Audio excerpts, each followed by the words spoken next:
સાબુડા સાબુડા સાબુડા અમારા લાલ પીળા સાબુડા તમે ક્યારે વાપર્યા છે તો આ વાપરો સાબુ. આજે અમે આ લોન્ચ કરેલું છે મુલેટી સ્ક્રબ સાબુ, જેની અંદર છે પ્યોર મુલેટી, ગોટ મિલ્ક, નારિયેલ તેલ અને આ અમારું છે રાઈસ સાબુ. પ્યોર રાઈસ થી બનેલું ગોટ મિલ્ક છે અને ખાલી નારિયેલ તેલ છે.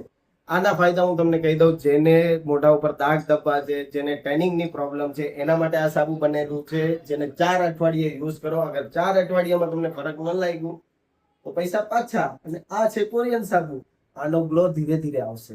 તમે એટલું જલ્દીથી બોલી દેશો કે 4 અઠવાડિયા નહીં, આનો તો ખાલી 3 અઠવાડિયામાં રિઝલ્ટ મળશે. ખાલી 3 અઠવાડિયામાં. અગર રિઝલ્ટ ના મળે તો બંને સાબુ મને પાછા દઈ જાજો, જેટલા વધેલા હોય એટલા, અને પૈસા તમારા પૂરેપૂરા પાછા લઈ જાજો. ઠીક છે? હવે જલ્દી. અને સુગંધ, સોરી, નજીક આવો, નજીક. સુગંધ ની વાત કરું તો સુગંધ તો અલ્ટિમેટ. આહા, નાયા પછી તમને છે ને 15-20 તો નહીં કહું, પણ 5 જણા તો જરૂર પૂછશે કે આ કયા સાબુથી નાયા છો. પણ એને પણ અમારા એ 5 જણાને પણ અમારું નામ આપજો. અને હવે જલ્દી મારો વિડીયો શું કામ જોવો છે, નીચે આપેલા નંબર પર ફોન કરો.